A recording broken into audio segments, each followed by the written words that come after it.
Hey, everybody. Welcome back to the Rant Network. I'm David Solomon here, flying solo today. And in about 10 seconds, I'm going to tell you why these women feel so upset and betrayed, regardless of the results. Catch you on the other side.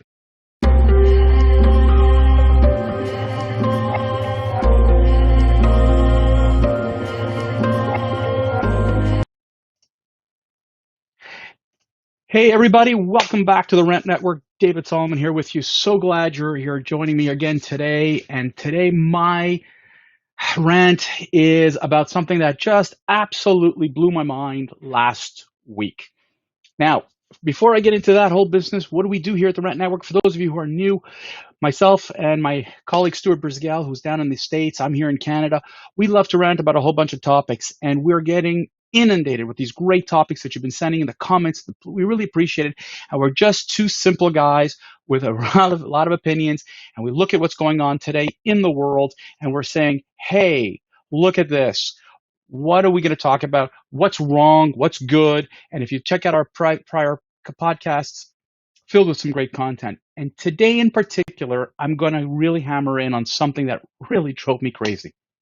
So every year in March, down in the United States, there's something called March Madness. For those of you who are not familiar, March Madness is a basketball tournament at the college level. The men and the women play simultaneously. Now, until 2019, the year prior to COVID, this was a huge tournament, primarily for the men. It was taking place all over the United States. They were like 4 different brackets for the women and for the men. They play all over the country, a lot of fanfare, a lot of hype, and it is an event. It's a water cooler event in many companies. It's a way for people to get together. ESPN, CBS, NBC, TSN, all these sports networks put up brackets because you know what it's like, right? You're looking forward to just these 3 weeks of getting together and talking hoops. Hell, most people you don't even know these people. But the cool part about this tournament, if you forget all the stuff that's behind it, is that this tournament on an annual basis represents the highlight for these kids. Their basketball career will not really move on from here. A vast majority of these kids, there are 68 teams on the men, 64 teams on the women, who get together. And if you do the multiplier by 12 to 15 players and only a handful will ever go to the pros. Some will play in Europe, but the most will end up like you and me with day jobs and regular jobs. So for them, this is their highlight of their career.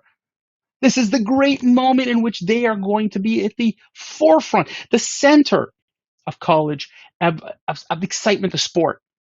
Now, if you have never watched this, and last year you wouldn't have had a chance because they canceled because of COVID, but if you get a chance, go on television and watch it. TSN in Canada's got them, ESPN and TBS, TNT, and CBS have it in the United States. It's a lot of fun to watch these kids play. The enthusiasm, even without the crowds, you get so into it. But here's the problem. Disparity. It really upset me to no end on Friday to hear how differently the men and the women are being treated at this March Madness. Now, let me give you a little bit of a situation where we're at right now. In 2019, up until 2019, everybody was touring the country. This year, because of COVID, they bubbled them all up. The men are in Indianapolis, the women are in San Antonio, Texas. The really cool thing is that all of the teams are playing pretty much at the same time in the same venue. So you would expect that the treatment be fair and equal. Well, it would appear that did not even come close to happening. You see, the men's game, folks, is absolutely out of this world. It is still the preeminent game. It gets the most amount of attention. The women's game has made great strides over the last number of years, but is nowhere near the same fanfare notoriety as the men. CBS paid $19 billion, along with Turner Broadcasting, to broadcast these 3 weeks for the next 22 years. $19 billion. The women are lumped in with 24 other sports that are being broadcast by the ESPN properties. So if you have cable in the United States, ESPN, you could watch the women's game if you subscribe to the ESPN package. But if you do not, and all you have is CBS, you can watch the men. So you would think that there was some sort of equal treatment between the men and the women in 2021, regardless of what the TV and what everything happens. It did not happen that way at all. On Friday, this great lady who went out there, her name is Sedona Prince. She is a basketball player for the Oregon Ducks. She went on TikTok to show the entire American world, American society, the disparity between men and women with the weight room. Here's what she posted. On the left are the weights that were provided to the women. That's all. On the right, this massive space allocated to a weight room for the men. Now, when she brought that up through TikTok, the comment from the NCAA, the governing body of the basketball world in college, the governing body that manages both the men and the women, said it was a matter of space. There wasn't enough space for the women to have a big weight room. Folks, it was a colossal lie. The NCAA was covering their ass by lying. There was ample space, the same amount of space the men had in Indianapolis, the women had more or less the same in San Antonio. It wasn't about space. It was about who cares about the women. The men provide all the bucks. The women do not. Don't need to treat them the same way. How embarrassing was it for the NCAA to make a remark like that and everybody calling them out? College basketball players, former college basketball players, current WNBA and NBA stars, all calling out the bluff and the lie that the NCAA laid out. It was just simple mistreatment of women. Now, before you jump and say, well, it must have been men who organized this, sorry, there are women involved in managing the women's game as well. This was just a money matter. Let's go one step further. Oh, by the way, before I go this step further, let me tell you what happened. The community rallied and started donating weight room tools. No, it was beautiful. It's wonderful that the folks down in San Antonio were willing to donate anything, but it was the NCAA's responsibility to have it in the first place. Well, they rectified the matter, and all of a sudden, they had a weight room. Then, in between all of this, came this crappy remark of, why do the women need a weight room? Women shouldn't need to lift weights. Oh my God, what year are we in, folks, to make such a remark? Why? Because the men are the only ones who actually do any training. The women do not. Talk about diminishing the women's role, the women's game. I dare any man to make that remark to play one-on-one against some of these women. They'll kick your butt. They're amazing. They're fantastic.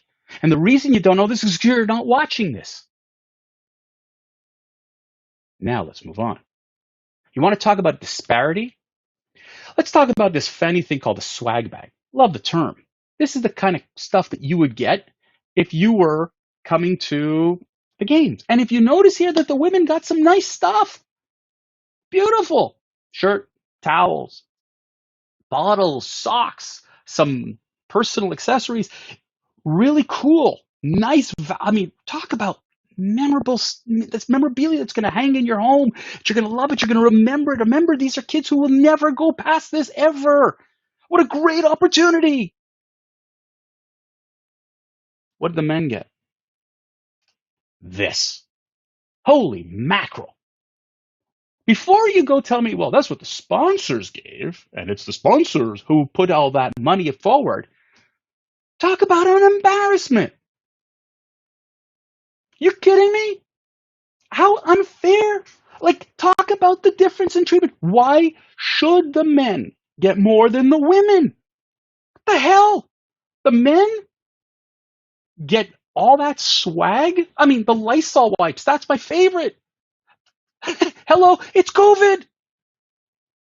How come the women didn't get as much as the men?